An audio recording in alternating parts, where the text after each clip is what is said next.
Yo, can you hear me all right? Yeah, I can hear you great. How about myself? I mean, I can hear you fine. My video froze at the most opportune time, so I'm gonna send you a clip of that. Is my video working for you? No, it's definitely frozen. It's a great thumbnail shot, though. Right. I took a photo of my computer at my desk. I'm gonna post it up. Hold Uh, on, I'm to gonna let people cheese. know. But I think I might. It keeps asking me if I want to change my audio device. Really? Did I lose my screen? Can you see? Oh, I hope I got that last one. Did you see my thumbnails? I mean, just could you see me that whole time? Yeah, I was watching you. It was funny. Oh, okay, I wasn't sure. Hold on, I'm Ah, sung butt. what? Oh, I see you're still here, man. no, I went to hit. Okay, I hit.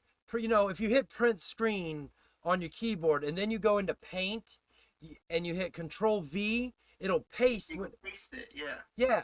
Well, I hit print screen again with Paint open. So now you put a screen capture of Yes. the paint screen. Yes, instead of what I was gonna clip of my desktop to turn into a thumbnail. Yeah, you hit Control Copy Yeah. or print screen essentially. Here's your phone, Megan. Oh, dude.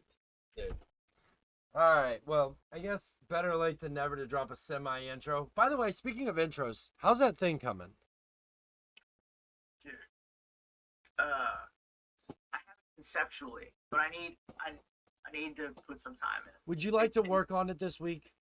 It is a time intensive process. I mean, would you like to work on it this week as far conceptualize like something like on a semi storyboard of what we really want? Yeah. Okay. Because here, I think if we do that, we'll have a game plan that you and I can try to burn the candle from two different ends. I think it would be fun to try to figure out how to animate something like that in Adobe. Something. I know it's got to be there.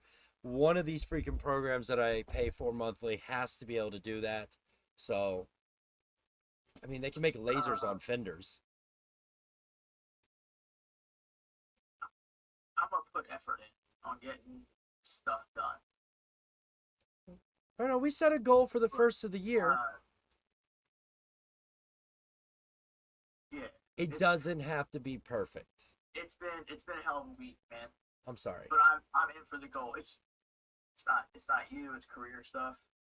You know. Fair enough. I'm happy that you're finding something challenging and hard to make you a better person at your job. Yo, facts. I'm glad you say that because I always do want a challenge. You know, I get bored easy in the the routine stuff, and so for the first time in a long time, I drank a beer with my boy Roddy on Monday night. Usually, I don't drink. You know that I'm a very light drinker. But I got to the end of a process. I think they call that a cheap date. Responsibilities, and I just let it all hang out on game night with Roddy and Fred and our other friend Steven, the other Steven. It's crazy. But anyway, yeah. So anyway, the rest of this week I've been on kind of another project. It's kind of like routine. So it's been a nice step back to normal pace for a couple days, but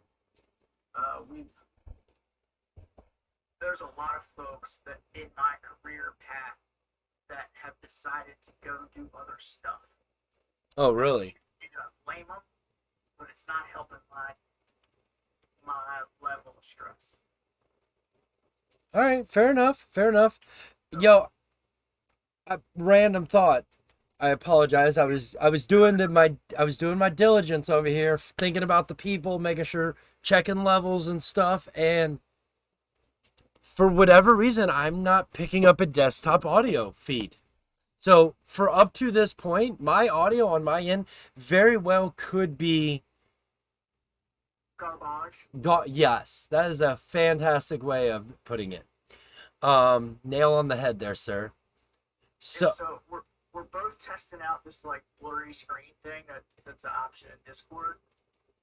I wish I could like get the Audi logo on my flag up here. If I move my hand real fast, it clears up a little bit. But I wish I could get parts of it. Oh, dude, look! You put your hand over it. It oh, clears it up, right? yo, so take like a piece of paper and just do one of these, like make a. Yeah, right. And I Uh, remember the old when we were in middle school, and the teachers had the clear paper that they put on a like light projector, and it would put whatever they were writing up on the chalkboard. mm-hmm. I just need one of those clear plastic sheets. Oh, did I get it? Did I get it? Oh yeah, I get. But I wish we could. I wish we could get the intensity of the blur to be a little less. But anyway, You know, it doesn't. I'll be. feature I just found today. So Yo, I think I got it.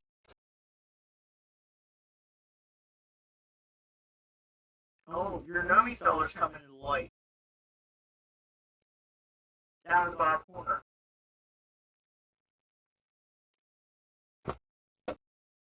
There. Down in the bottom corner. I know. Is he right there? I think it's the other one. Actually. In my screen. If you look at what I'm recording. Oh. I was probably pointing the outside of your screen. You were actually. I'm trying to find a way to. Here we go. Oh. Shit. You put a lot of effort in this little feller. Yo, it's my dude. There you go. Kids, if you're watching, I did not touch him. He hasn't lost his magic. We can fumble him around in the box. He's not coming One in. thing I can honestly say is parents get excited about different things than non-parents. Yo, there is two sides to TomTom. Let's put not the TomTom, but the whole elf thing. Like, it's. Ooh, I just had a great idea. Mischievous Christmas character that is all the rage these days. He is mischievous. That he is. There are whole discords. There are whole like clubhouses and social media. I forget what those groups on Facebook. They're just dedicated to very old versions. That's fair. I mean, that's fair, man. I don't want to hate. I don't want to hate on something that people are having fun with. It's cool. And some of them are funny, but no, some of them are very. Weird. All right, I think I fixed this audio thing. So. Well, that's nice. Yeah, and we're on episode 16. Progression. 17. I think it's 17. 15. Some number that ends in teen that we should already know the audio by. Bro, but hey, you know we're getting ready to come up to season 2. Like, why is it season 2? Because it's a new year. I figured seasons based on fiscal year. Okay, that's fair. That's fair. So we should really be saying when we're talking about Wookiees in the Woods, be like, upcoming next season. Follow us as we go to Wookiees in the Woods. April 6th through 10th, 2022 for season 2. Instead of like, hey guys, this is coming up. We hyping our next season. Close out season 1 with us at PRI. December 11th. I mean, I don't see it as a season, but as far as like the way things are filed, we have that as an option. Okay. It's a way of like, okay, yes, these were all from that year. Well, that season, which is a year for organization down the road. So people are gonna be like, oh, I'm gonna try to listen to that. If we ever get to the point where we have like 27 seasons, right? Yeah. And somebody starts listening to us in season 24 and a half, right? And they're like, yo, I'm going to go catch up on all the old seasons. And they're going to be like, oh, there's 52 hours per season.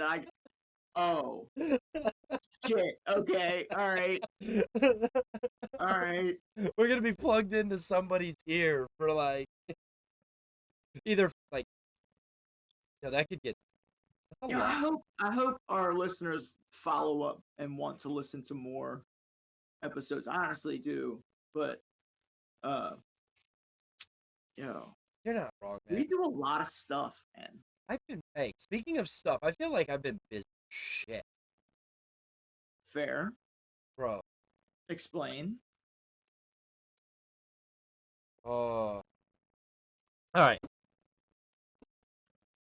Just in general, do like I last week I talked to you and I told you Vlogmas had started because what was the date last week?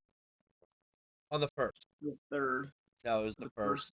Technically, it was the first. It went out on the third. Oops. I mean, that's My bad. There's no delay. We stream live. What are you talking about? well in the future. If this is watched in the past, no, reverse that. I saw a Fast and Furious meme, Hit and me. it was called Fast in the Future, and it was Vin Diesel in a DeLorean. Shut, bro. I actually just that's funny. I used a DeLorean yesterday on a thumbnail. Now that Okay. that's funny. All right. That's funny. I totally lost my train of thought. I'm sorry. You're talking about your vlogmas. Oh, so last week was the first day of Vlogmas. I just edited upload number 10, like, Okay. and it's going good. But dude, adding it is like it's like adding a full time an 8 hour job every day. Like it's not really 8 hours, but it is. Like I Dude, you spent understand, like, there's only so many healthy working hours in a single day. I do. I had to force that knowledge onto myself at times because I like to burn the candle at both ends and do all sorts of crazy shit and get it done. But you got to check your health too, man. That's, I'm I'm not saying that I feel like my health is lacking, but I'm noticing the sleep a little bit. Yeah. And Megan said something to me earlier tonight. She was when I was actually at the farm working, and I got that done. But just another one of those things to add to the list. Dude, my hair. um, she's like, dude, you're running yourself a little thin here. Like, I'll be all right. Worst comes to worst, leave a little late and miss the first class tomorrow. You know, How long's the drive for you? 4.5 hours. Okay, it's like 9.5 for me. Ooh. So I'm waking up, going to work, wrapping up a proposal estimate, having a review with my chain of command at 3 p.m., rolling out, driving however many hours. So sometime in the early a.m., I will be arriving at the Airbnb. Friday morning, sometime early Friday morning. Like, if I get off at 5, which probably won't happen because it's a review. If I get off at 6, which is more realistic, that would put me getting there at 4 a.m. You want me to make breakfast? Please, God, make breakfast. Should I make that Instagram breakfast? Yo, I was thinking about that. I will probably end up getting there at like 7 a.m. because realistically, I'm gonna stop and take a nap. Fair enough. I mean, it is a 9 hour drive. Let's be real. Yeah, after a full ass day. Yeah. But I can't. Like, I don't have any major trips planned for next year, and I'm outside of Wookiees and Race Wars, right? So I'm kind of hoping that I have enough days of legit ass vacation instead of extra work to get comp days that I can fit in weekend trips or extended weekend trips. Okay. You know what I'm saying? Like, do more 4-day stuff, Friday, Saturday, Sunday, Monday, or Thursday, Friday, Saturday, Sunday, than a two entire ass weeks, 10 days paid off to drive across the country and back. That makes sense. That makes sense. So If we're talking about going back to seasons, my season for next year is definitely I'm gonna come out and see you. That's on what things that I'm going to do. oh, nice. Yeah. You can see my flag unblurred. Mm-hmm. Yo, we're not trying to get demonetized because of that. I know. I'm sorry I brought my unobtainium logo back onto the show for this week. Dude. I'm excited. I'm excited about the process of developing new logos. It kind of had me bummed out at first, but like getting back into a creative mindset is an exciting place to be because you're like, oh, I could do this. You know, and you end up coming up with some absolute shit, or you come up with something that's kind of cool. But Right. Either way, I'm developing a skill set I might be able to use later. I'm excited about working on the animated intro, trying to see what I can do with that. I mean, it's something I haven't done in a long time. I know how to do it conceptually, but actually getting thought to intro in something that viewers would want to look at, you know, versus some amateur hour bullshit. Here, dude, I'm with you. I'm learning Adobe Premiere right now. Like, the last time I knew how to use this thing, and I didn't even really use it, was high school. I'm 36, just like... You realize you say how old you are every single episode? No, I don't. I'm gonna deny it off kid. You make a montage of it. I will. You know I will. I know. That's why I put the idea out there, because I think it'd be funny to watch. All right. All right, you son of a bitch. I'm in. Challenge. Yeah, we have to blur the cursing. We need to get better at that. I need to get better at it. I mean, I get that we're an adult themed podcast at times, but I want to make sure that we don't set off any red flags for large scale publishing type stuff. No, I'd agree there. I mean, here, that's just that macro thinking. That's all that comes down to. Yeah. Whew. Big picture has been the like conceptual speak of my job for the last big time, right? And it was hard for me to change my perspective on stuff to do what I was asked to do. And I'm glad that that's done and I can get back into the dirty details. So take anything valuable away from it at the end of the day? Like, yeah, if don't be talked down to ever. Doesn't matter who you are. You could be the janitor. Don't take shit from somebody just because they think they wear the pants if you know you're right. Be sure and factually know the ground you stand on and don't give that up. Doesn't matter who you are. Period. And so that's what I took away from that. All right. Hashtag Real Talk Vlog. I'll have to make that into it. All right. So, PRI, man, I'm excited. Bro, I know I don't want to give too much away about PRI, but I've been asked before, what is PRI? And I don't know if I've ever told you it this way. The way easiest way to explain it, PRI is the tech of the automotive industry.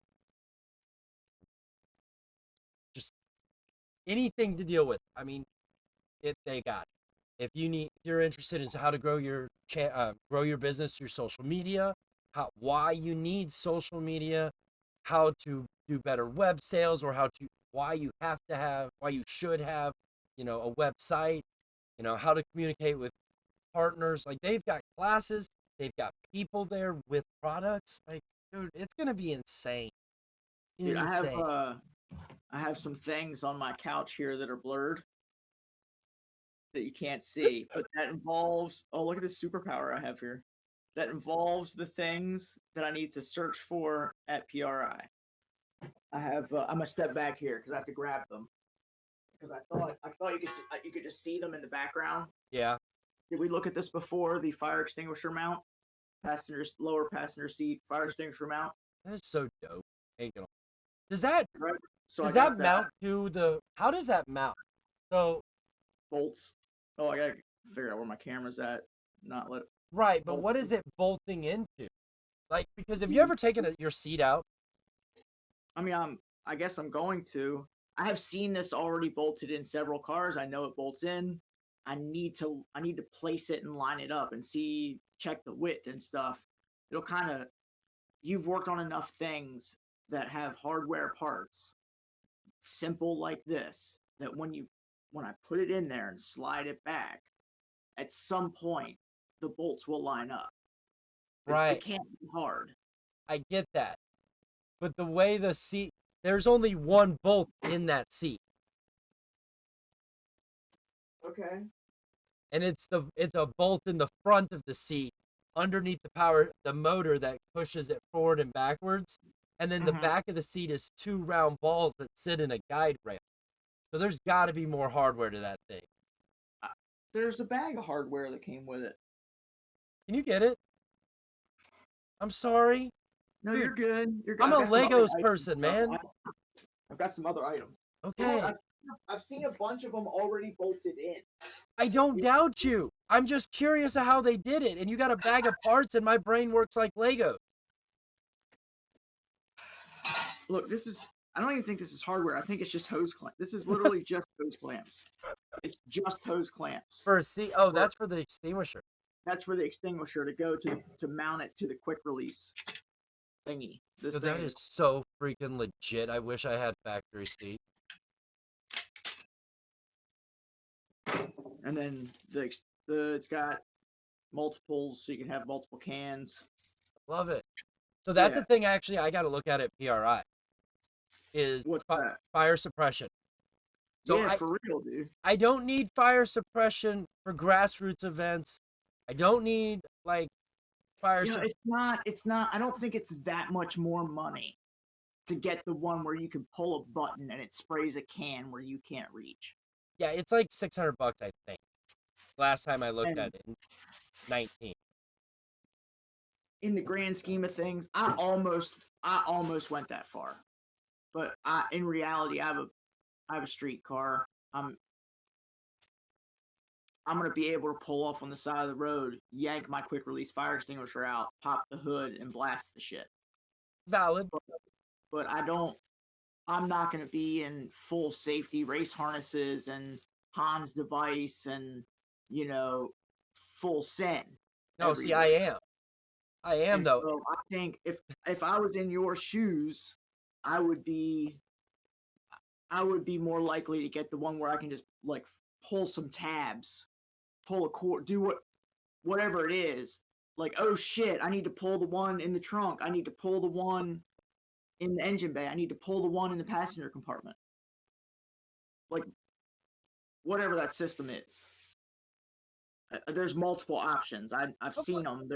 I can't give details on them, but there's a ton of options for remote fire suppression systems. Random thought. Have you ever seen any fire suppression systems that are automated on race cars? Not fully automated, but to a level.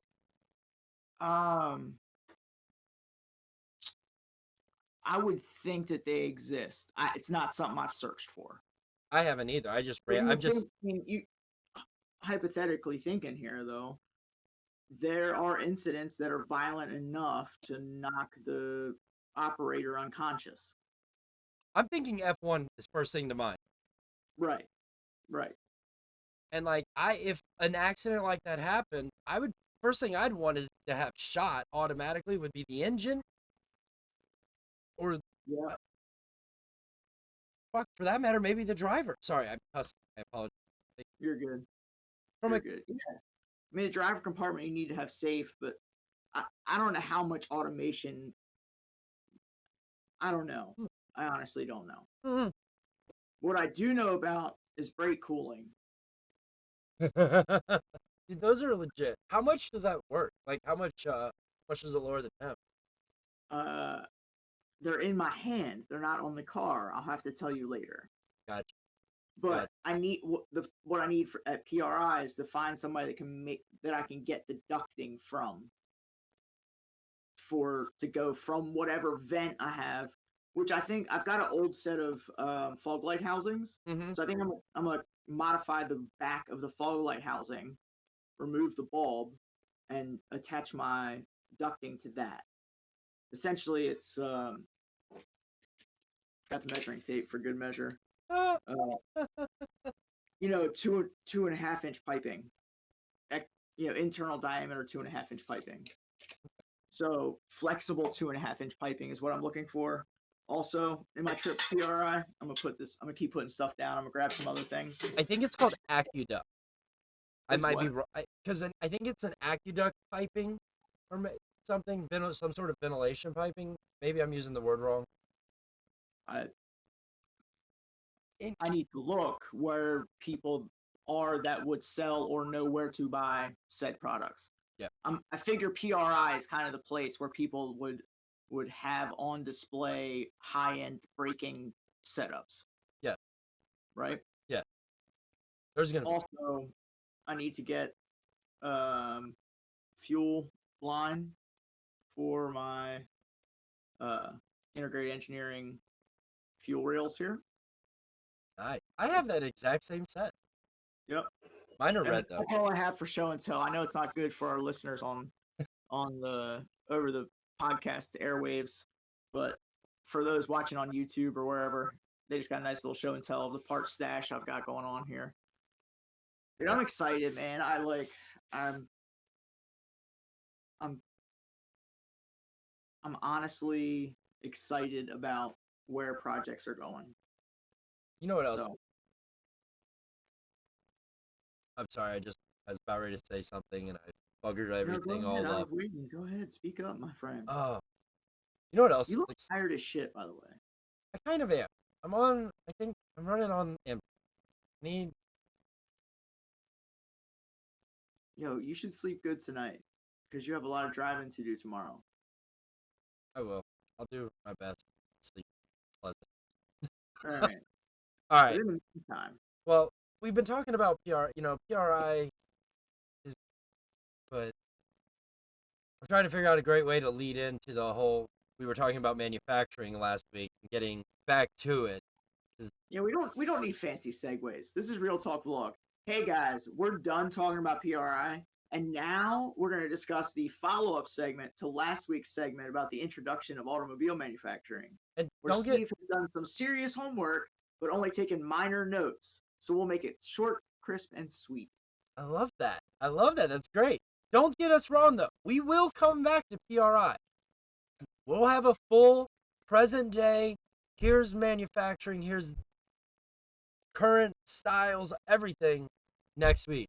So, Steve, All right, I'm gonna ask you a quick question, man. go for it. Why is Detroit Motor City?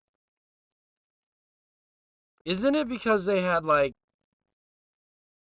Ford or some big manufacturer was in Detroit? Started in 1900, the turn of the last century, 1900. Ransom E. Olds, proprietor of Oldsmobile, opened the first automotive production plant in Detroit. And following that success, Ford moved to Detroit.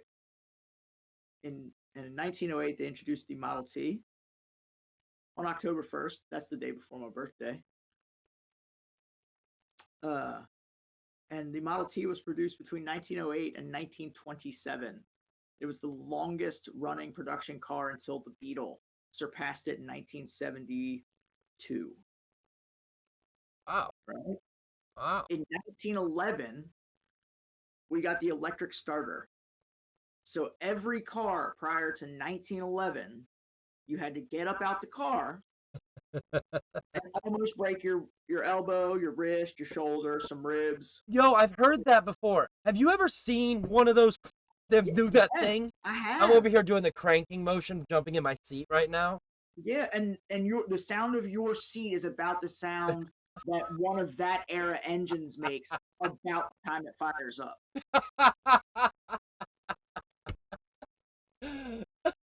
That's hilarious. You My know, creaky old but- seat over here. But we can thank Cadillac because they had the first production electric starter in 1912. The process was developed in 1911, right? Yo, how But big do you think it was? I gotta Google that real quick. I want to see. so the first one they came up with was not in the car. It was like at a gas station. Two guys would come out with the electric starter and stick it into where the crank start was, right? Yo, And then Cadillac was like, "Oh my god, that's a brilliant idea, but can we put it on the car?" And they did. And since then, essentially every other automotive manufacturer was like, "Oh my god, that's brilliant." that is hilarious. I'm trying to figure out what I can even Google to first engine start. First electric car starter. The first thing that comes to mind before I hit this button is an like I want to say like F1 cars. They use that thing where it looks like a big electric impact that they hook up to the back of the car and go. Is that F1? Yeah. Okay. I had I remember seeing that distinctly in like 70s F1. I had an RC car that was like that. Yeah, I've seen RC cars. I've seen like RC boats and stuff like that use it. It's not, nothing comes back, but You're fine, man. You're fine. that's it. Yeah, I'm hitting the highlights. There was a lot of highlights in evolution of automotive manufacturing in the early 1900s, right? But essentially where we're at up through 1990, 1995, 1985, 1990, like that era, the most cars produced at that time in the late 80s, I'm saying, were still carbureted. You know what I mean? Like, and that's how they were fueled in the 1920s and teens.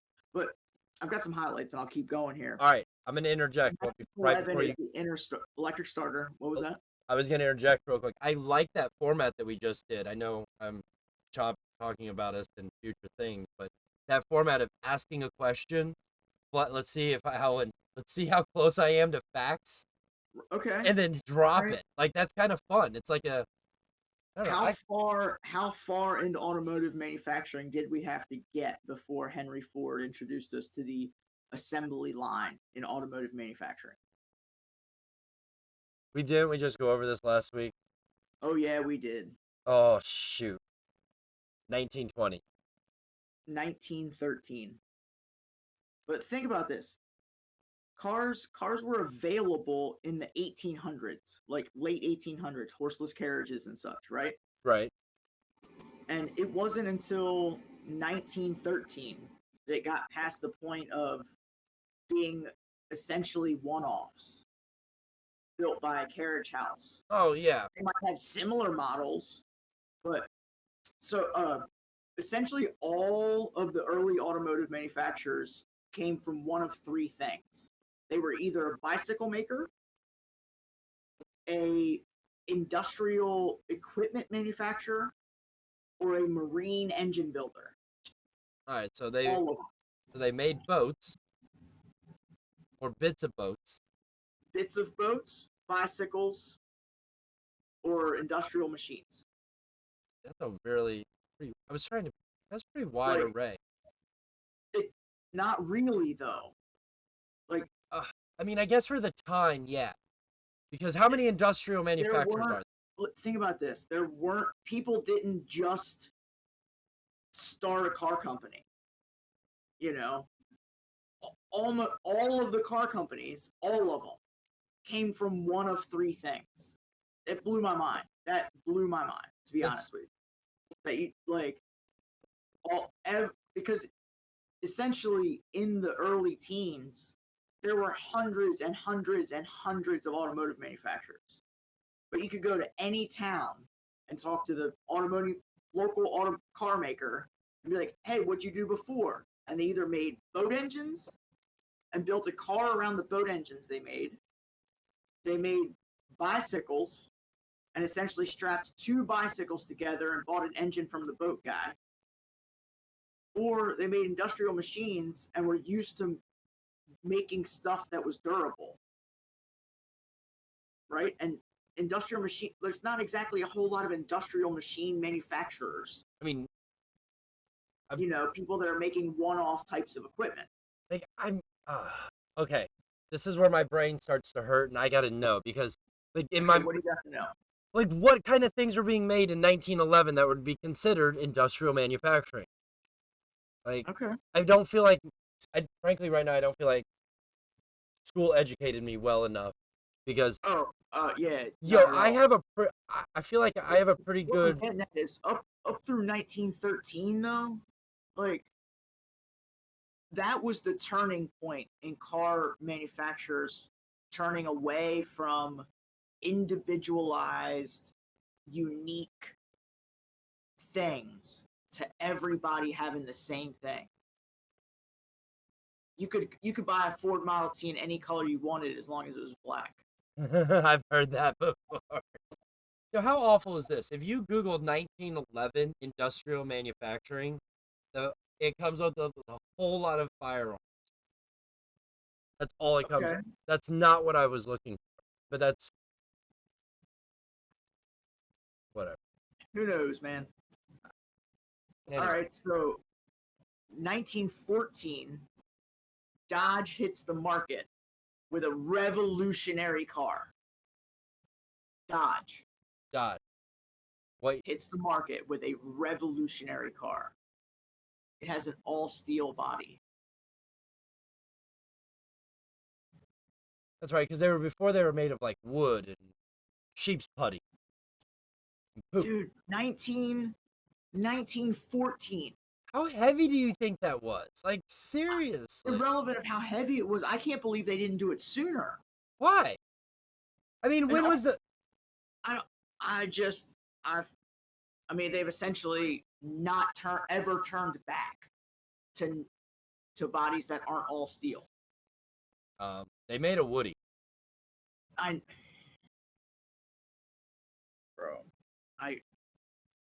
get that you can have a special option on a car that's all steel underneath that. No, bro. I think the Woody was legitimately like a wood frame car. Yeah, it was legit wood paneling on a steel body, on a steel frame. Was it? You can still buy a Morgan with wooden frames. I thought it was a. See, I always thought it was a. Engineered frames. No, bro. Here's a Woody. The whole. I'm pretty. At least You're looking at the outside of the body. I swear to goodness, man. Okay, I trust you. I trust you. I trust you. But if It's you like were a paint job. It's like putting wooden siding on a metal car. man. Anyway, moving on. Okay. Okay. Moving on. Yes, you could still buy cars with wooden components in the bodies. I'm just saying in 1914 it was a revolutionary concept to have a not wooden body. Got it. Right? You know, so essentially between 1914 and the end of the 1930s, not much changed. Cars got more horsepower, they got bigger, smaller engines, more efficient engines. You know, race car. This is amazing. In the early 20s, land speed record cars or like Brooklyn's race cars had engines in excess of 25 liters. Oh my word. And they said we have gas guzzlers. There was a Fiat. Right? That had a 4-cylinder with no exhaust. That was like 23 and a half liters.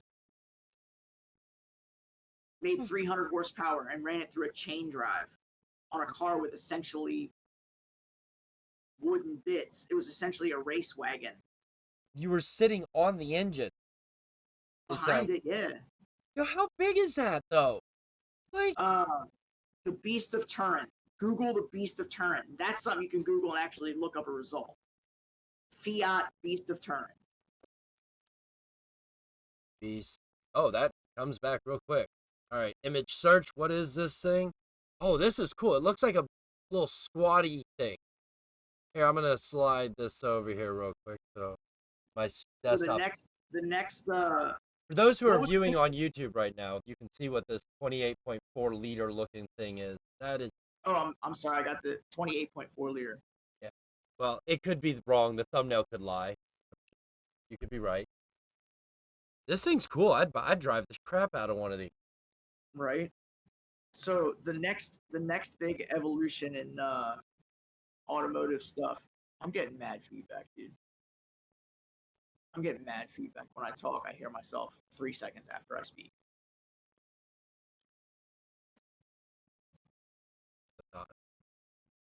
All right, carrying on. Is it still there? You need to edit less. No, it's not now. It's not there at all.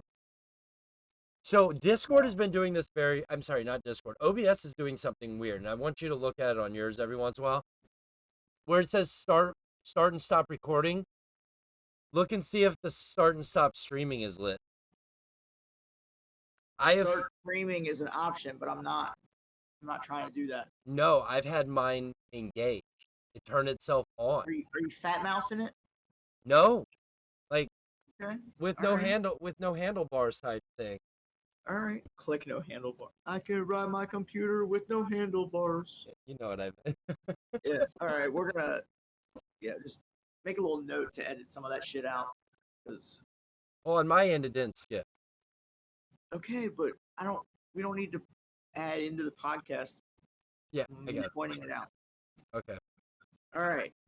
The next piece of information we have discussed previously on this podcast. In 1939, came to market that was revolutionary in 1939? We've discussed it on this podcast with William Robb. Oh, automatic transmissions. There he is. It was either that or smart fella. It was either that or a V8. The V8 I didn't actually get into engines and stuff because we could cover that at a different time. We'll do that in its own. We'll just do that engines. Right. I'm trying to grab the highlights that kind of changed the trajectory of the automotive industry. Yeah. So I agree. I mean, the massive one is the assembly line, and the way that it made the Ford Model T so much more affordable because they can make so many more of them with the same labor. Right. So the price, they just drove the price down to the floor on them, and other car companies couldn't compete. They couldn't make one car at a time for the price that Ford was selling the Model T, regardless of how good it was. You had the ultra luxury boutique manufacturers that the wealthy and elites realized they liked, and they returned to those manufacturers every time they wanted a new one. But the Ford bringing the assembly line it really, really, I think there's a lot of lost talent. So if you ever get into collecting cars and we're able to collect ones that are pre-World War I, like the options of cars out there is huge, but you'll never see 2 of them or 3 of them, of any of them. And that's kind of sad in my mind. Okay. Anyway, moving on from my emotional bit. His addiction problem. Another big change, it was in 1940 with introduction of air conditioning. Really? Yeah, 1940. Packard brought air conditioning to market. Right? Where's Packard at today? They don't exist. Wait, rewind. Let me see if I can break my history mind real quick. Packard was the one who was built in the airplane hangar. It only made like 32 something of them, or some small. Yeah, that was a Tucker. Oh, okay. Also, if Tucker had been around, that was 1948. Revolutionary shit in that car too. When was the Edsel? That was the push button stuff. Push button shifting. That was cool. I think it was 60s. With 60s? Yeah. I feel like 62. I'm not solid on that. Late 50s, early 60s, maybe. I'll have to look into that. It's not something. Wait, that didn't make your list of evolution? Edsel? Yeah. Push button shifting for an automatic. That was huge. Okay, well, I'll Google it. It didn't make my list. All right. Whatever. It was a one-off. Okay. It didn't change automotive manufacturing. But did it? Just because it had it does not. what It's fucking- assembly line comes out, every automotive manufacturer that survived had to go to an assembly line. Automatic transmission comes out, every automotive manufacturer that wanted to survive had to offer an automatic transmission. Air conditioning comes out, Oh, okay. I see where every automatic manufacturer has to offer air conditioning. I see what you did here. I see what you're doing here. Continue, my wayward son. So like the push button automatic stuff, that's cool as hell in my book, right? But it didn't stick around, you know. And now we're back to it with electric cars. Push the button for forward, you know. But back to that point, I've got some interesting stats about air conditioning. First available in Packard in 1940. By 1969, more than 50% of all cars made by every brand worldwide had air conditioning. By now, less than 1% of all road-going cars are made without an air conditioner. Less than 1%. Yeah, I bet you I know what that less than is. Fleet vehicles. Yeah, I bet it's cheap cars in foreign socialist communist countries. Well, okay, let's put perspective on that 1%. How many millions of cars are in the world's fleet?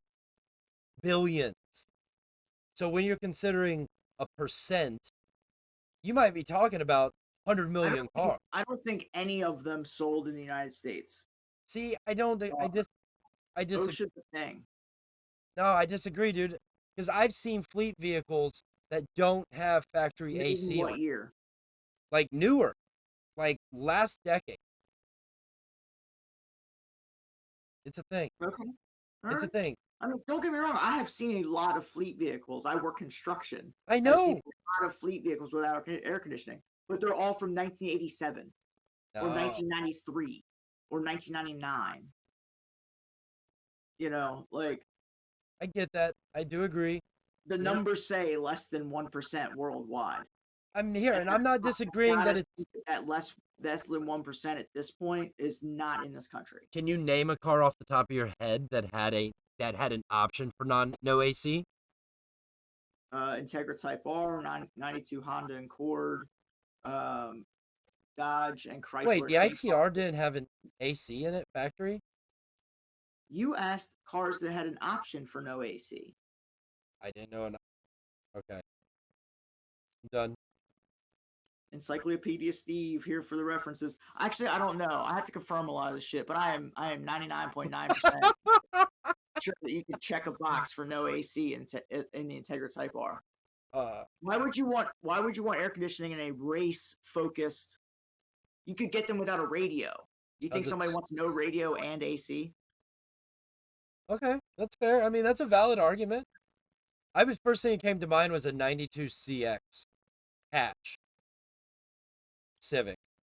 Yeah. EG. Yeah. That was the first thing that came to mind. When did electronic fuel injection become available, and on what car? We're talking about, like, what is it? This question has also been answered on our podcast previously. Yeah, I feel like this is a trick question, though, because definition of fuel injection, would that be electronic fuel injection? So anything electronic fuel delivery. Electronic fuel injection. I can tell you when the first car had fuel injection and also when the first car had electronic fuel injection. Both. But electronic fuel injection is the one that surprised me. I'm gonna say it was an option. Dude. And it was produced by Bosch. Yeah, go figure. It was German. Bosch was on I want to say early 80s because that's where my mind's. Huh? Early, like way earlier. Really? It blew my mind. Okay, let me think about this a little bit more here. I mean, I've seen a lot of antique cars, so that really... Was it American? No. Oh. Japanese? JDM market or No. European? European market? German. German market. Oh, okay. It was a car that was available here, but I'm gonna. 1968 Volkswagen Beetle 1600 I would have never was guessed that. available with electronic fuel injection on an air-cooled motor. What? Right? What? Right? Blew my mind, man. What? Fine. Like, that's So- up there with that whole automatic manual Volkswagen shifty thing that's weird. They made that weird transmission. Mm-hmm. I can't even remember what it's called. It's so weird. Like, I never knew that was a thing. That's insanity. Yeah, dude. Yeah. So- What? How well did that work? It changed the game, man. So what is that, like an early CDI or what is it? Like, because the CDI that was on the I know you wanna Rabbits? know, but I can't tell you how it works. That's What? yeah. Oh my. Okay, I'm adding that to my, hold on, stop. Give me something to Google here so I can add this to my list of I want to know more about. Volkswagen 1600 electronic fuel injection. Electron. I'm All gonna right, carry on. got it. You want to know what's on my Google Later tab that you might find interesting? One thing. Tom Ogle carburetor. Okay. All right. We're going to do a podcast on that one topic one day. Okay. I'll have to look it up and inform myself on that a little bit. When were seatbelts available? Oh, I should know this too because I want to say it was like 1960 something, 66, somewhere in there. 68. 1968. Yeah, because you could get a Camaro without them. And I thought it was the coolest, sketchiest thing, and it was legal. They were one of the cars that you could first get it in was that 1948 Tucker you're talking about. Ah, Yeah. ah.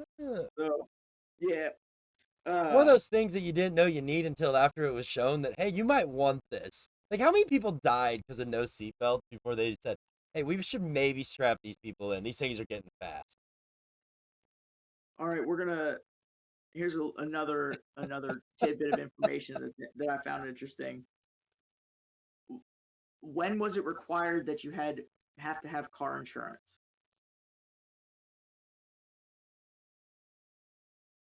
I'm going to go with 1985 because it's my birth year, man. 1927. What? Yeah. Whoa. There are Okay. 2 states in which you can still drive a vehicle without car insurance. Like, today? Now, Shut up. Virginia and New Hampshire. And here's how.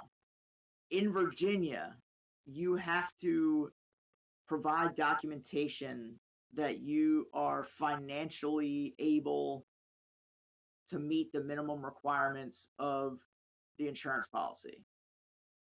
So if you tell the state that you have X amount of dollars in the bank, and then also pay the $500 a month or $500 uninsured motorist fee to the state, and show them documents that, hey, if I fuck up, I can fix it. Right. What's your liquidity like? Right. That's kind of legit. I mean, that's. And then in New Hampshire, you have to get a bond. So essentially, you go to the bank or you go to an insurance agency or you go wherever and you give them your $20,000 or $30,000 and then they hold on to it. Or you go to them and you essentially get a loan for that bond amount in case an incident happens. And you pay a rate, just like a bail bond. Yeah. Right? But it's your car wreck bond. You know, I like that. I think that's cool. The bond, like buying a bond or having a loan for a bond, like I understand that concept because of being in the car dealership game, but that's legit. I would do that in a heartbeat. I mean, Yeah. like dollar for dollar, paying it monthly for some, like you got 5 or 6 cars and you got to carry a policy on each one. I mean, for insurance companies, that's great. But for us, Bro.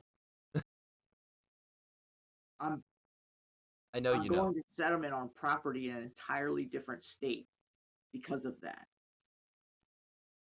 I Or just that is a the state that we are purchasing property in.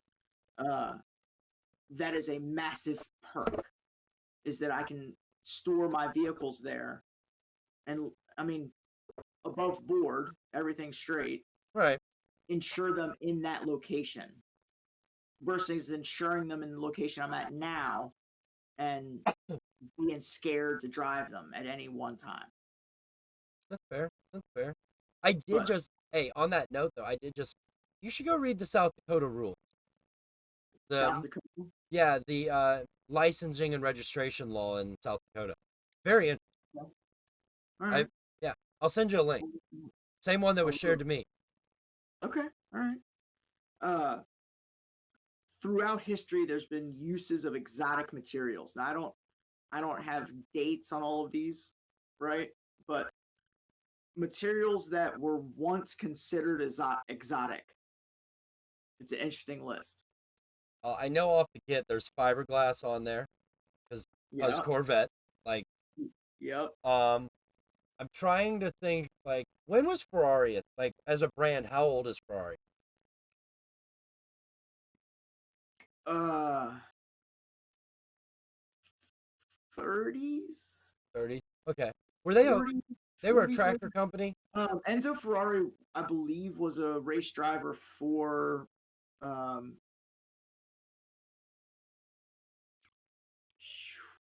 Oh, I just lost it. It's all right. It's in there. He was a race driver for another team, Okay. and was like, "Yeah, I'm gonna go start my own team because I can build a better race car than what you're giving me to drive, essentially." Fair enough. Fair enough. You know, So so also on that there's list, a lot of history there. uh, there's sorry, I thought you stretched and finished your thought. I interrupted. No. There's got to be magnesium on there. Yeah. There has to be aluminum on there because I remember that from the movie.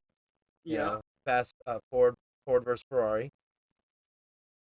Bonded aluminium. Got full almost. The other one was mentioned earlier in this podcast. Carbon fiber. No, I haven't gotten to I haven't gotten to it, man. Oh, E This next segment. E. I can't think of another like stainless steel because DeLorean. Well, steel was considered exotic in 1910. Okay. Didn't we have railroads? Yeah, for automotive manufacturing. Oh, that's an industry that might have actually started making cars. Railroad tie makers. Potentially. I mean, if we're talking about industry standard, people are in the. You're still missing one on the list, by the way. So I got aluminum, steel, magnesium, fiberglass. I only got 5. One We more. talked about wood earlier. That was not that. Wood has never been an exotic material for. I mean, there might have been specific species of wood. If you've got like mahogany inlays in your center console armrest in your Pintmobile from 1906, that might have been exotic. But I'm sorry, I'm talking to myself. What other starts with a T. titanium? Yeah. Was once considered an exotic material because it was so difficult to work. I didn't even think of titanium. What car was made with titanium? Not necessarily the whole car. Oh, you mean bits of it? Yeah. Okay. Yep. Okay. Well, do you not? All right. This is where the analytical jack comes into play. Do you not count things like? Is this more era specific, or like we talking platinum is in cars now as well? Essentially up through 85, 89, 90, 92, that era. We get into the 90s and stuff changes pretty good. We start moving into the modern era very rapidly. Yeah. Well, that makes sense too because you get electronic circuits, how they're manufactured, Yeah. components. And so, I mean, in reality, there's essentially 3 distinct eras in my mind of automotive manufacturing. Now, there's more eras than that when you start talking about design and performance, because engines have evolved at a different pace than what body composition has evolved at, what brake composition has evolved at. All of these different inputs have evolved at a different pace and all come together to make what the best car was available at that time, right? Well, and I was gonna add to what you're saying, like people are as each company says, here's a new thing, everyone else got to get on board to a level. Oh yeah, dude, there's so much chasing the Joneses or keeping up with the Joneses or like sportsmanship in the. I saw a video put out by Haggerty this week, or I mean, I don't know when it was put out. I think in the last couple of weeks, but I saw it this week about the '90s Corvette ZR1 and what it did, and the fact that it was the only Corvette up until the upcoming flat plane crank Z06 that had more than one cam in it, right? Oh shit! But it beat the pants off of essentially everything the world had to offer, from an NA big displacement V8 dual overhead cam. It was a dual overhead cam 5.7 liter V8 LT5. Dude, that's huge. Right? Like, and think of how wide that is. Oh yeah, they changed how they constructed the Corvette for that engine. Wait, is that the one that had that really weird body, and they also a whole bunch of them were made for racing, and they got like blackballed by Corvette? There was a old Corvette. I'll figure it out and bring it up later. But there was a Corvette that had a team of racers. I'm stop talking. I'm done. You got me confused, man. I'm talking about one specific ZR1 Corvette. Okay. My point is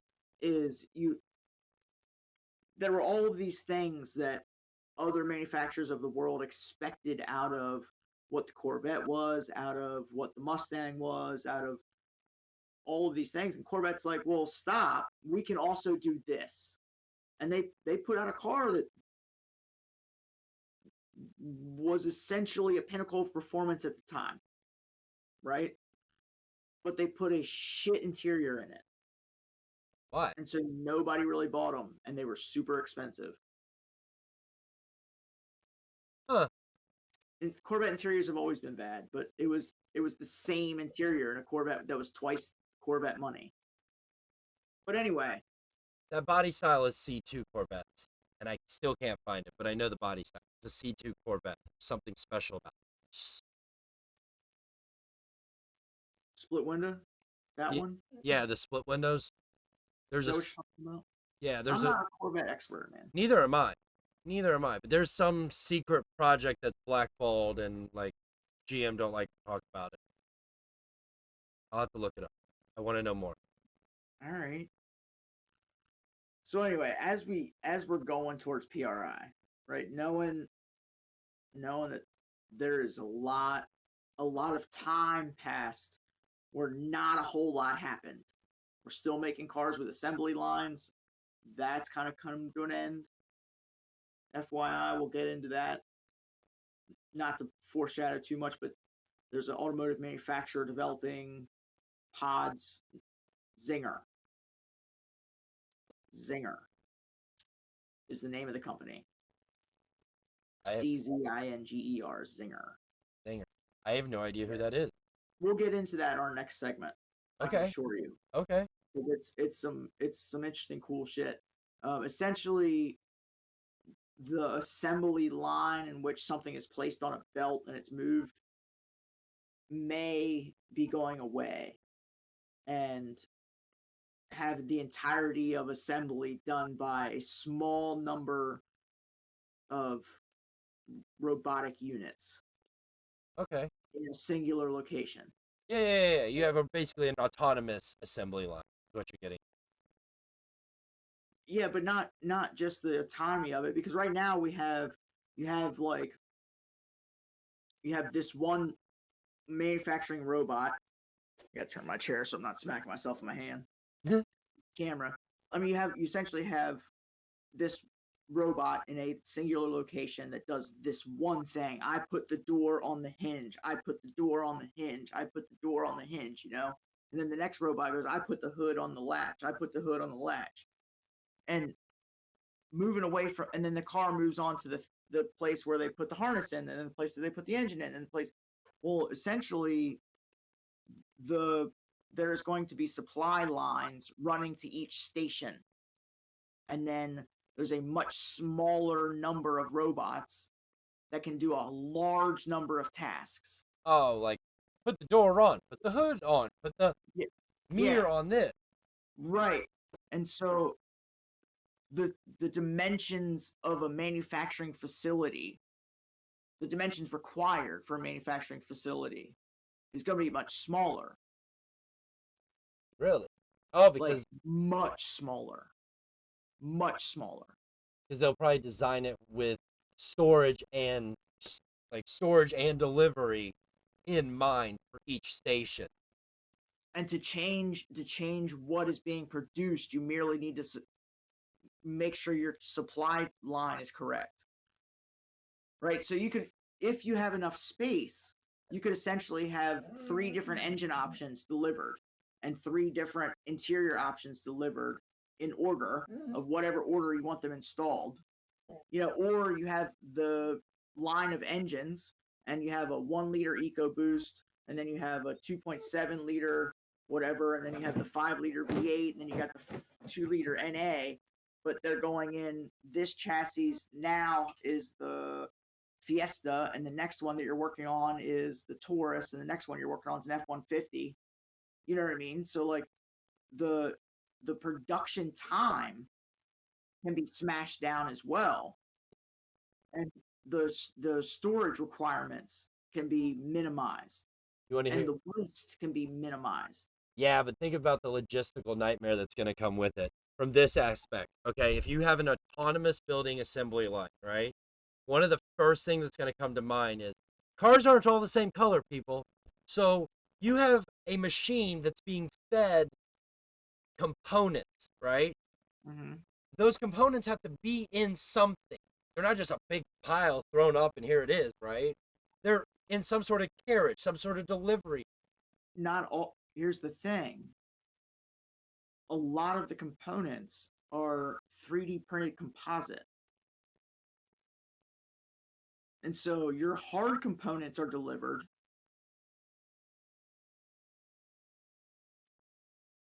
Interesting. Yeah, dude, the world's changing very quickly. I know. And I'm but thinking. think about here's the outreach of that is what gets me excited.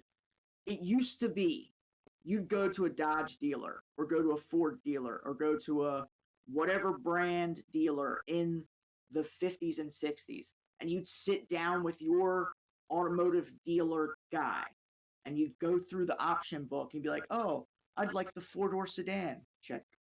Oh, so are you sure you wouldn't like the 5-door wagon? Oh, actually, a 5-door wagon sounds nice. Check. Oh, I absolutely need the V8. Check. I absolutely need the tall gear rear diff. Check. And you checked all the boxes you wanted, and the dealer calls the plant. He goes, hey, I got a new order in today, and it's got these check, and he sends a build sheet out, and then some period of time later, your car arrived, and you went to the dealer and you took delivery. Right? Don't forget to bring your $600 check. Right. Of course. You got to pay the man. Yeah. But and then we evolved to where this is what you buy. These are the packages available. Oh, you don't want that package? Too bad. You want a special order? Oh, now it's going to be a bunch of money. And it's going to be months. Okay. You understand what I'm saying? Okay. So if we get to a point where there's rapid manufacturing, where the legit turnaround time is 6 weeks, people are going to order whatever they want. And there won't be massive car dealerships. There might be used car dealerships where they're selling used cars, and that's fine. That's going to be around. But your new car dealership is going to be a small office space with 3 cars in an oversized conference room to give you an idea of what you can order. And that's going to be awesome. I'm excited. Man. Let's back to my whole color changing logistical problem. I just realized there'll be an app for that. You can have your car whatever color you want. Right. Yeah, man. But there I still is. am There's still like, Go ahead. I was just saying to the world, don't think that, oh, be scared. The robots are taking over the world. Skynet is going to kill us all here. There's still going to be a human factor in all of this for Yeah. many, many, Yeah, many 100%. years to come. Like somebody's going to have to design and maintain maintain the systems and then also design retooling for them as things progress. You And know, I know with the company Zinger specifically, essentially what they're doing is they are putting hard parameters on what they need and then telling the AI what's the most efficient way to get this thing that I need done. And what's coming out is very organic. But when shapes and designs have stood the test of time in nature, if you see similarities in your car parts, it's probably not a bad thing. that's actually you bring up organic. Have you ever seen when they vibrate like sand and stuff and it goes into the crystalline shapes? Yeah. Random thought. Nature's amazing, man. It really is. I mean, essentially, they're both having the same thing. It's electrical energy frequencies, all that. It's just crazy to think about because I've seen 3D parts printed by AI, and the internal structure of them is very interesting. I watched I guess you call it a documentary. Kind of ended up being more of an ad for a company I don't remember, but uh, That long. yeah. Essentially, they made the first 3D printed bridge, but it was metal, and it crosses a river in France somewhere. Oh, that's It's not cool. very. It crosses like a city canal, but essentially, it's a welder. It's a wire feed welder that welds in the shape, and there's zero waste metal. That's cool. That's practical. I can see how that could be. Like, I can conceptualize that. I do a lot of welding, so like, I get that. That's cool. All you need is a base point for it to start. Like, you could just lay your bed. Here it is, and that's its base grounding point. Energy consumption. Consider the energy consumption. Is it more or less than the standard manufacturing process? Is the savings in waste worth the added energy consumption? Depends on where the energy comes from. Valid.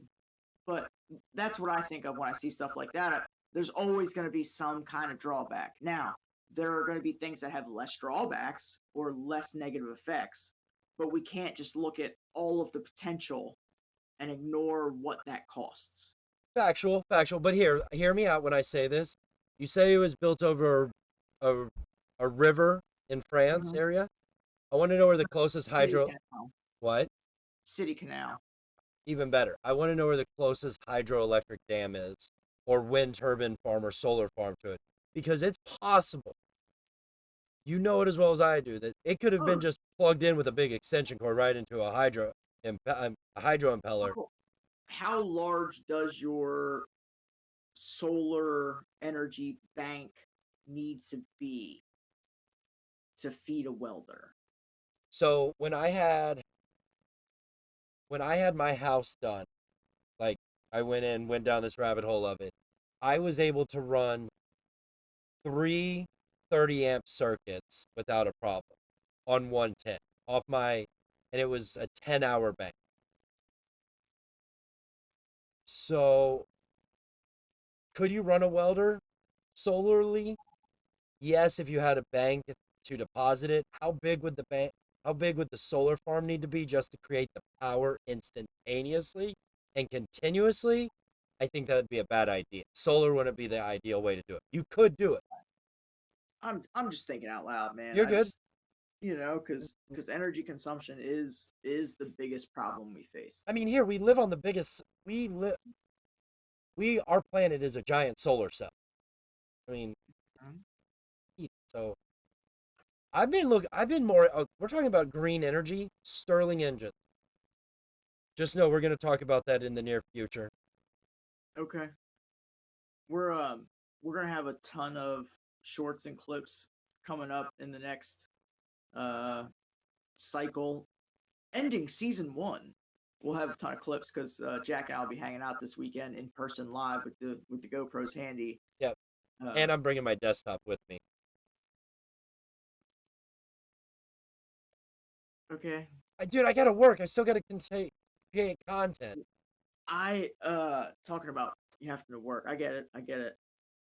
I have crunched more than a week's worth of work into the 4 days leading up to tomorrow and including tomorrow so that I can have all of my responsibilities fulfilled before I leave, so that I'm not trying to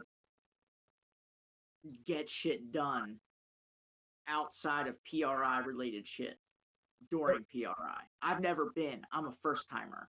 I'm also chilling with my boys in an Airbnb, so I'm not trying to fill that time with mad work responsibilities.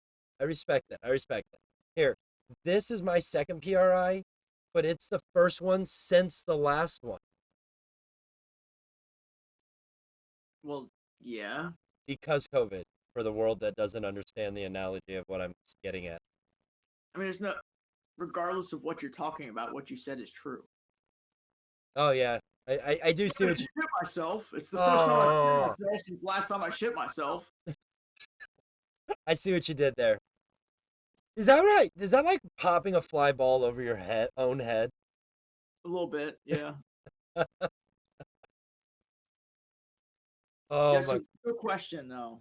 Are you going to trial run a Dutch oven cook-off food item while we are gathered with the council?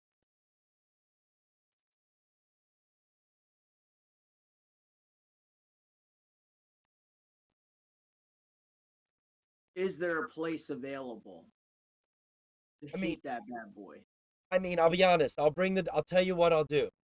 I'll bring the Dutch oven because we have an oven. And you can do Dutch oven in the oven. You just have to preheat the Dutch oven to match the oven temperature. Okay, I got you. Like it's physically feasible. And being as that we're gonna have the house. I'm not saying we have to. I was just asking. I know that our friend Fred likes to get as many practice rounds in as he can, leading up to the next official battle. I mean, which would be at this time Wookiees. You are correct. I mean, here I'm already Instagram breakfasting you, so. Dude, that looks so tasty, but it's nothing new. We used to make sandwiches like that when I was a kid all the time. I've never done that. Never. What my friend Jack here is talking about is cutting the center of your piece of bread out before you put it on the griddle to grill it, and then dropping your egg and other sandwich filling materials chopped up into the egg in the cutout of the sandwich, laying a piece of cheese over it, and then putting the other piece of your bread back down, flipping it over, grilling both sides. It looks amazing. And then doing that twice, and then putting it together like a sandwich. Now, he sent me a little video. They had they're dribbling some sauce over half a sandwich in a little to-go box. I never ordered a sandwich like that from a restaurant. I'm not sure if that's how the sauce is supposed to come. I just cooked my sauce and flavoring into my sandwich. So, I mean, here, they look amazing. Yo, my breakfast game's strong, man. Bro. Ooh. I visited the family farm. Oh, you did? I have homegrown lamb chops. Ooh. I have home farm venison. Oh, that sounds so good. We have time to cook a lamb. It's butchered, man. It's not like it's not a whole one. So we don't gotta I'm it's thinking about cuts of meat. It's legit. You got me confused, man. I'm thinking about a pig and shoving an apple in its mouth with a lamb. No, I'm legit. I mean, you can do that. We've done that. Really? Yeah. Oh, that's legit. I've always wanted to do that. There's no head. It's cut off at the shoulder. Bro. How hard? Okay, so since you've done that, I've never done it. I'm curious. Could we do a small pig At Wookiees? Yeah. You got What? hot box? Essentially a metal box you can lay coals in. I can make one. How big?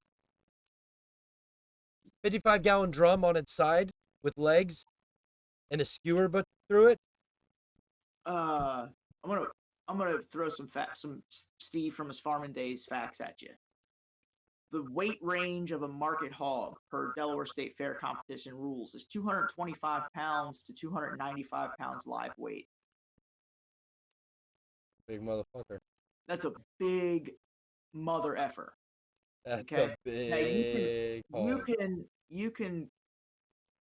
can butcher them early, but it's just it's the meat becomes much more expensive that way because you're not splitting the birthing and raising cost over 300 pounds. You're splitting it over 50. I see what you're getting at. Okay, never mind. I was just here. That would be a big roast. Can you imagine 200-pound hog on a stick? My dad's roaster mounts to the back of the tractor when he wants to move it. That's huge. Yo, hey, you guys want a barbecue? Hold on, let me go get my tractor. He made it himself. Mad respect to my pops, but in Question the mark, early overbuild? 90s, mid 90s, the middle school my dad was teaching shop at was converting from boiler heat to some other new modern heat system. So they had to cut up the tanks to get them out of the building. Right? Mm-hmm. So what they did was they cut the ends off the tanks, and that left 2 clamshells, and then the remaining pipe that was pretty long, they cut in half or cut in thirds so they could fit the slither through the door, and they could fit the ends through the door. Question, Right? what's that industry called? What industry? What would you define that job as? A boilermaker? No, the job that you're describing of deconstructing the boiler. I don't know. A demolition type profession? Specialized demolition? Specialized. Why? So my Paul, have I ever told you what Paul does for a living? He's an estimator of some sort. Yes. Well, long story short, we were talking one time about one of the telecom companies that he worked for, that he does work with, and they were talking about boilers and stuff like that in the basement. And I was like, there's got to be a company, there's got to be something that does that, because it's dead space. So the number one problem that they have with telecom is basements. So if anybody's listening out there and wants a good industry to get into, specialized demolition. What's the problem, though? There's not enough of them. Like, next to nobody. Like, they're from his perspective, he told me it's like a very rare industry. But I couldn't put a name to what that industry was called until now. Like, specialized demolition is a thing. I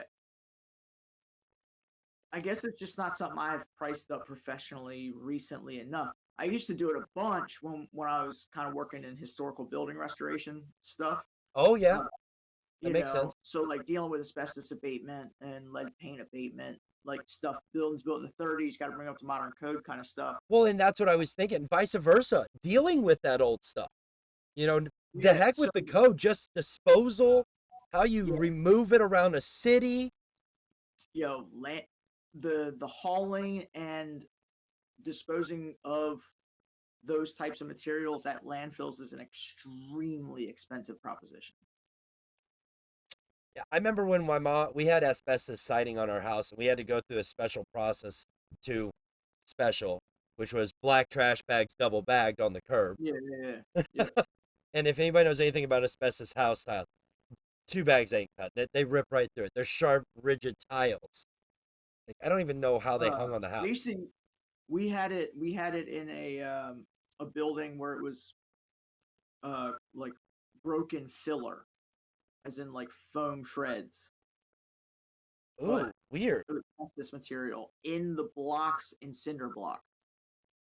Even weirder. So another thing for listeners out there, the bigger problem with asbestos was it was a cancer killer.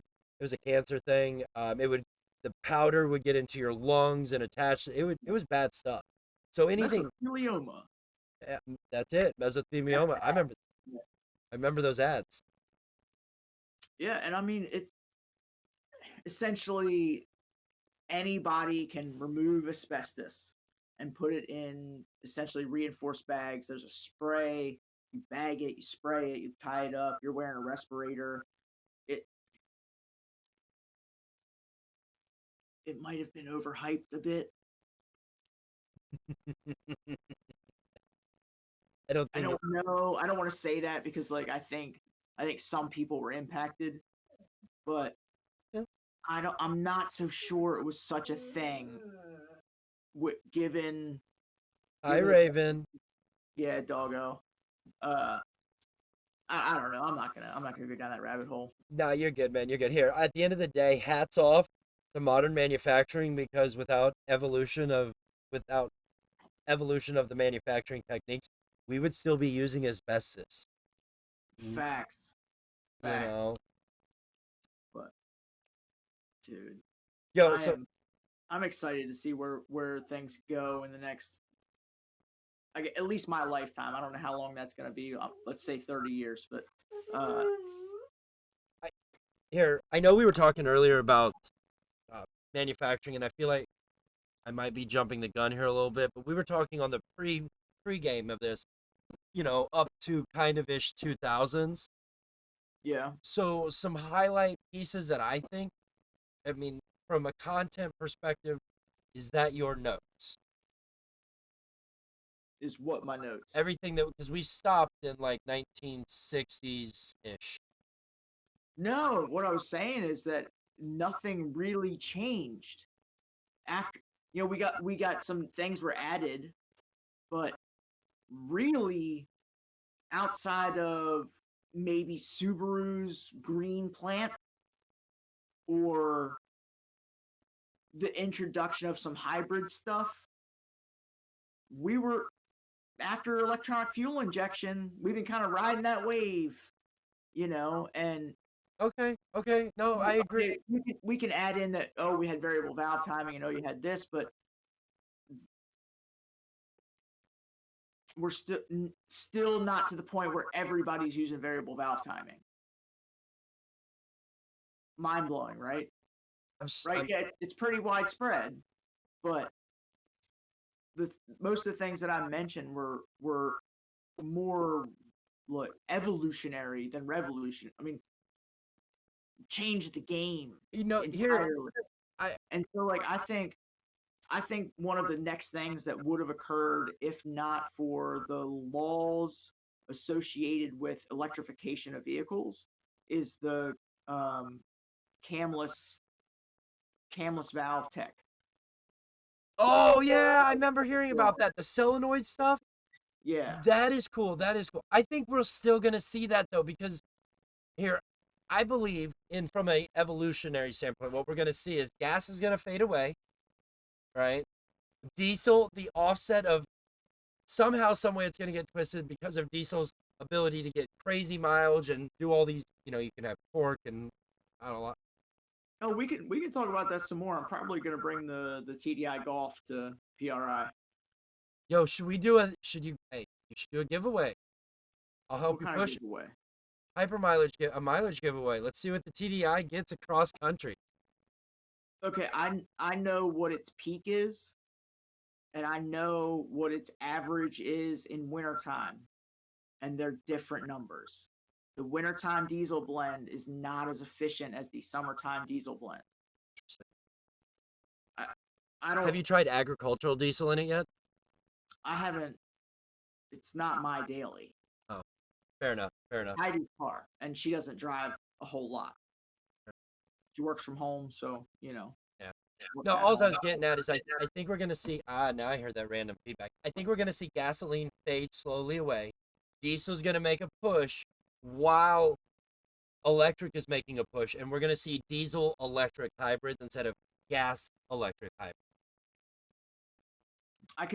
I wish we saw diesel electric hybrids. I mean, trains. Yeah. Look at conceptually, I think that's the way to go, but And I honestly think that gives you the opportunity to, if you have electrical failure, you are not stuck. Correct. If there's influence from an outside force on our electrical grid, you are not stuck. No, that's a conspiracy theory. They don't want us to think like that. Can't talk to them. I'm trying to give you the correct amount of blinks to stop talking, but I don't know what that is. 3. Oh, my bad. Oh, I like how your fingers were our fingers are fuzzy if we just pop them up in the shit. So this time next week, we will have officially recovered from PRI, or do you think we'll still be on the up and up? I think we'll be on the up and up still. Oh, dang, you're trying to get knocked way back on during the weekend, aren't you? Oh, We got you're till talking about. Wednesday night to be recovered. Oh, yeah. No, my bad. I thought, dude, I don't drink like that. I don't drink at all, so or hardly at all. Like, maybe 1, 2, and I'm. That's a lie. We both know that. Cases. Yeah, right. Right. Anyway. All right, my dude. I'm gonna let you go. It's like we've been on here for an hour. I know I'm tired. I gotta pack still, man.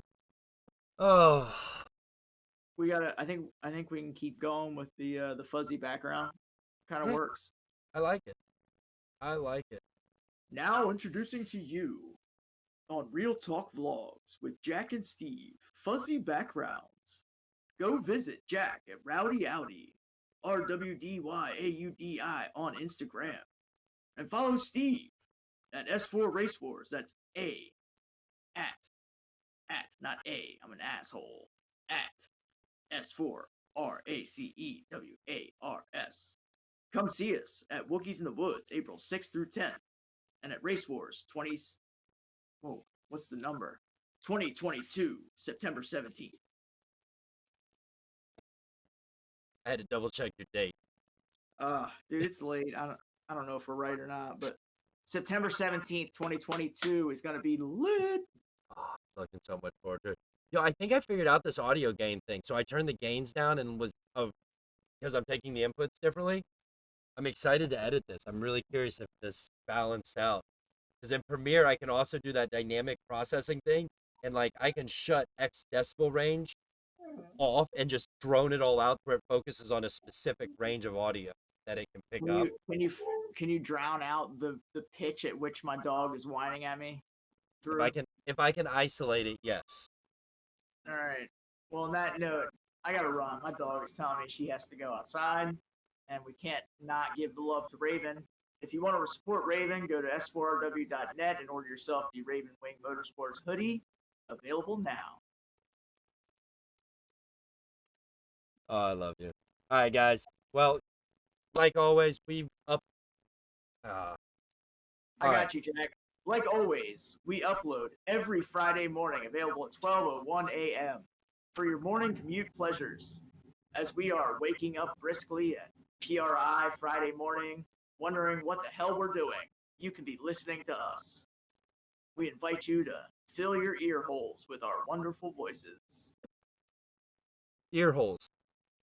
Ear holes. All I can think of is that movie Scream, the remake of it, this bathroom scene. Nah, bud. No. On that note, Peace, dude. I'm outie. I'll talk to you later. bud.